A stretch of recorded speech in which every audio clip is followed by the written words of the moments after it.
Puji Tuhan, salam sejahtera Bapak Ibu, Saudara-saudari keluarga GPDI LCD Magelang. Kita kembali bertemu di dalam Renungan 79. Mari kita merenungkan firman Tuhan dalam 365 yang mengubahkan. Tuhan terus akan mengubahkan kita setiap hari melalui kebenaran-kebenaran firman-Nya. Hari ini kita akan merenungkan satu bagian firman Tuhan dalam catatan suratan 1 Petrus pasal yang kedua. Saya akan membacakan 1 Petrus 2 ayat 17. Demikian firman Tuhan 1 Petrus 2 ayat yang ke-17. Hormatilah semua orang, kasihilah saudara-saudaramu, takutlah akan Allah, hormatilah raja. Hari ini kita akan merenungkan satu tema respect ya, dalam bahasa Inggris respect itu artinya hormat. Ya, ada satu perintah yang sangat jelas diberitakan oleh firman Tuhan bahwa respect atau rasa hormat itu adalah nilai penting dalam kehidupan. Dan tentunya kalau itu ditulis, itu menjadi sesuatu yang harus kita perhatikan. Dan ini yang kita dapat renungkan hari ini. Kita saat-saat ini hidup di dalam dunia yang penuh dengan kekasaran. Bapak Ibu dapat melihat atau mendengar banyak tayangan-tayangan di mana orang suka mempermalukan, suka mengatakan hal-hal yang merendahkan, suka mengatakan hal-hal yang bisa menjatuhkan orang lain. Dan itu dilakukan dengan begitu terbuka. Di video kita lihat bagaimana orang saling menghujat, saling menjatuhkan, saling mengeluarkan kata-kata yang kasar. Orang tua kepada anak, anak kepada orang tua, bahkan orang-orang tidak segan-segan melakukannya hari-hari ini kepada orang-orang yang seharusnya diberikan penghormatan, baik itu kepada pemimpin ya atau orang-orang yang berwenang. Nah, mari kita belajar. Alkitab sekali lagi menjelaskan kepada kita dalam suratan 1 Petrus 2 ini, hormatilah semua orang. Jadi penghormatan itu adalah sesuatu yang sangat penting untuk kita taruh dalam kehidupan kita. Mulai dari keluarga, suami kepada istri, istri kepada suami, orang tua kepada anak, anak kepada orang tua, harus ada hormat. Kita harus memberikan penghormatan kita kepada orang-orang di sekitar kita, teman-teman kita. Kita harus memberikan penghormatan kepada orang-orang yang berwenang. Kita harus memberikan penghormatan kepada pemimpin-pemimpin kita, ya baik pemimpin di daerah sekitar kita, ya kalau di Indonesia ada RT, RW, sampai pemimpin-pemimpin daerah, pemimpin negara. Dan juga kepada pemimpin-pemimpin yang ada di kantor kita, atasan-atasan kita, bahkan pemimpin-pemimpin yang ada di gereja.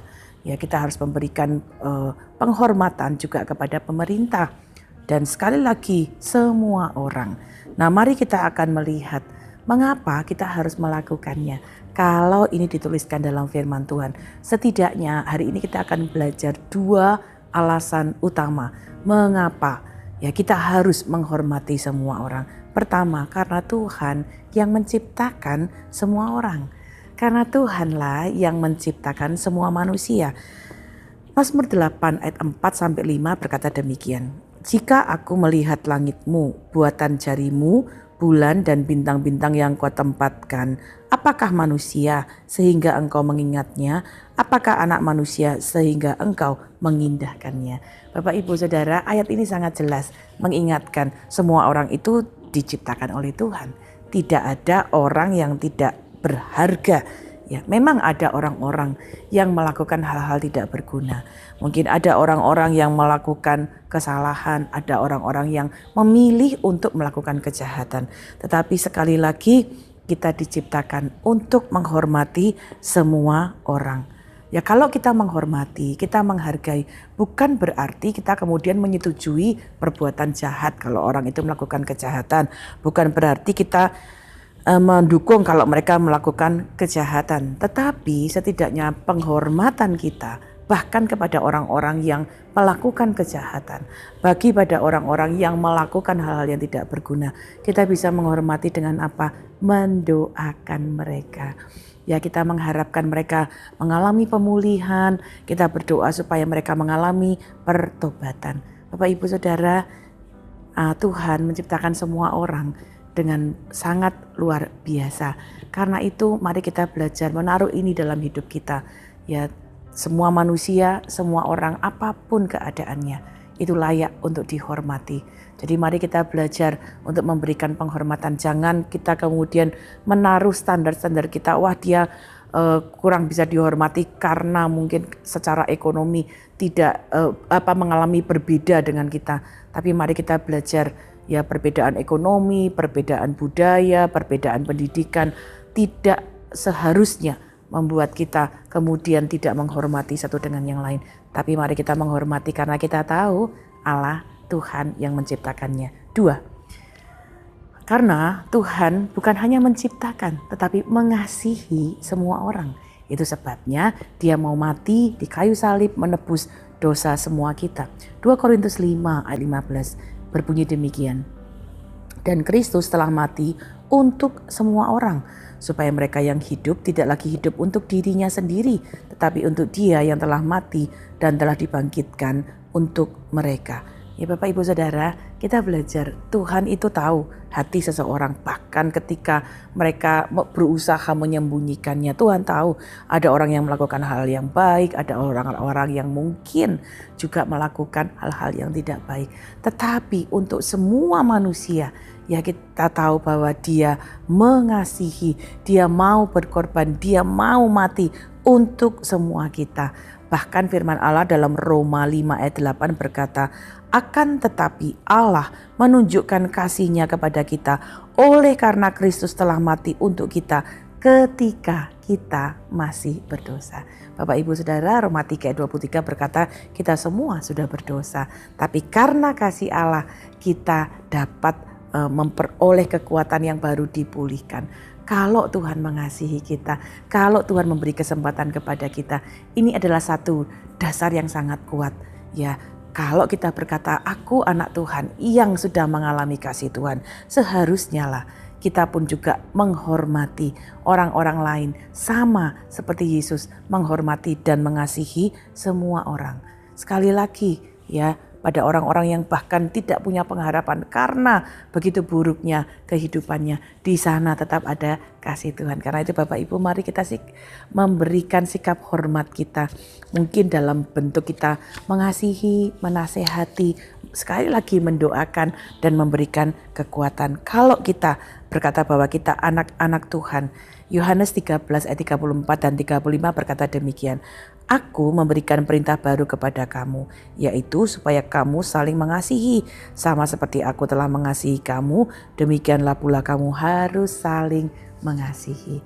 Kita yang sudah merasakan kasih Tuhan, kita yang ingat kita ini ciptaan Tuhan, semua orang di sekitar kita pun sama. Ya, mereka diciptakan Tuhan, mereka pun dikasihi Tuhan.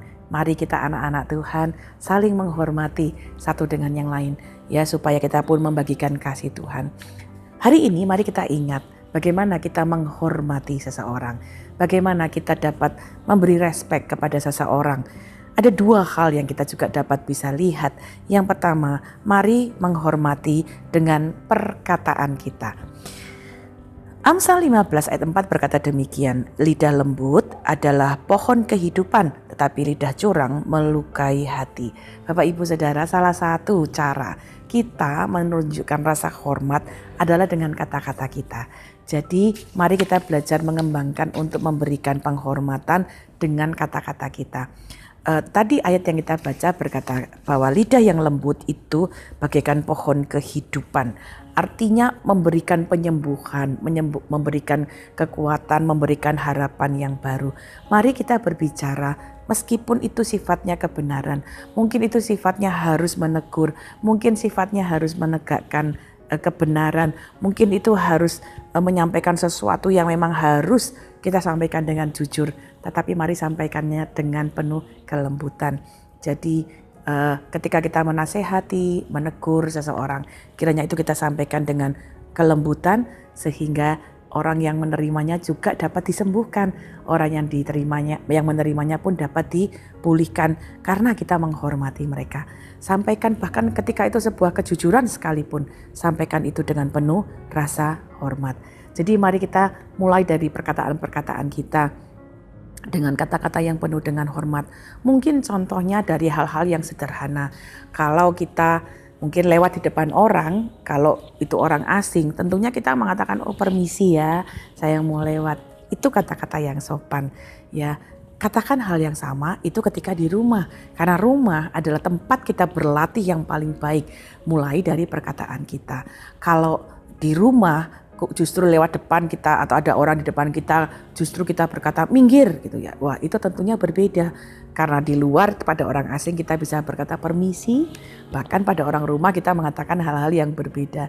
Sama seperti halnya ketika kita ingin meminta bantuan ya pada orang-orang yang ada di sekitar kita, kita mungkin boleh mengatakan dengan kalimat yang lembut, saya minta tolong ya. Jadi itu adalah salah satu contoh-contoh sederhana ya. Mulai dengan perkataan kita. Perkataan kita itu adalah salah satu yang sangat luar biasa untuk menunjukkan kita menghormati seseorang. Baik memanggil namanya, meminta pertolongan, menyatakan sesuatu. Katakanlah dengan penuh hormat. Kedua, kita bisa menghormati dengan perbuatan kita. Jadi ada bagian-bagian di mana kita bisa mengingat bahwa setiap bagian dalam hidup kita akan menjadi bagian yang sangat penting untuk kita dapat menunjukkan ya bagaimana kita mengasihi, bagaimana kita menghormati, bagaimana kita dapat membagikan sesuatu di dalam kehidupan kita. Firman Allah di dalam Injil ya Lukas pasal yang ke-6 ayat 31 berkata demikian. Dan sebagaimana kamu kehendaki supaya orang perbuat kepadamu, perbuat juga demikian kepada mereka. Firman Allah mengajarkan kepada kita kalau kita ingin orang berbuat kepada kita dengan hormat, lakukan dulu itu kepada orang lain. Jadi mari kita belajar menghormati orang lain. Sekali lagi dari hal-hal yang sederhana. Mulailah dari rumah, hormati perbuatan-perbuatan satu dengan yang lain. Jangan lupa ucapkan terima kasih ketika kita dibantu. Ya, mari kita menghormati ketika kita memberikan perbuatan-perbuatan kita kepada sesama kita. Firman Allah berkata bahwa ketika kita melakukannya, maka itu pun akan menjadi bagian di mana kita menerima hal yang sama. Ketika kita menghormati, kita juga dihormati. Jadi Bapak Ibu Saudara, nasihat dari suratan 1 Petrus ini kiranya mendorong kita respect, hormati satu dengan yang lain. Allah yang menciptakan, Allah yang mengasihi, dan juga kita dapat menghormati melalui perkataan kita dan perbuatan kita. Mari terus saling menghormati satu dengan yang lain. Ya, saya percaya hidup kita, keluarga GPDI LCD Magelang akan jadi berkat, akan jadi teladan dimanapun kita berada. Puji Tuhan, terima kasih telah mengikuti Renungan 79. Kiranya dapat menjadi berkat bagi kita semua. Bapak, Ibu, Saudara dapat juga menyampaikan ya berkat-berkat melalui kesaksian kita. Dan bahkan juga kalau Bapak Ibu ingin didoakan bisa menyampaikan melalui chat WhatsApp 0813 2742 0088. Kita bisa saling mendukung, saling memberkati satu sama yang lain. Puji Tuhan, mari kita berdoa. Bapa, kami mengucap syukur untuk nasihat firman-Mu supaya kami dapat saling menghormati satu dengan yang lain. Hari ini kami berdoa, Tuhan terus taruh dalam hati kami satu kesatuan yang sama untuk kami dapat saling menghargai, saling menghormati, sama seperti Engkau sudah menghormati, mengasihi kami. Kami mengasihi dan menghormati satu dengan yang lain melalui perkataan kami, melalui perbuatan kami. Berkati seluruh keluarga GPDI LCD Magelang supaya kami terus bertumbuh di dalam pengenalan dan melakukan kebenaran-Mu dalam hidup kami. Terima kasih Bapa yang baik. Kiranya seluruh keluarga GPDI LCD Magelang minum air yang Engkau berikan kepadanya, dan kami tidak akan haus selama-lamanya. Air yang Engkau berikan akan menjadi mata air di dalam diri kami yang terus-menerus memancar sampai kepada hidup yang kekal. Terima kasih Bapa. Mengucap syukur di dalam nama Tuhan Yesus Kristus. Haleluya. Amin.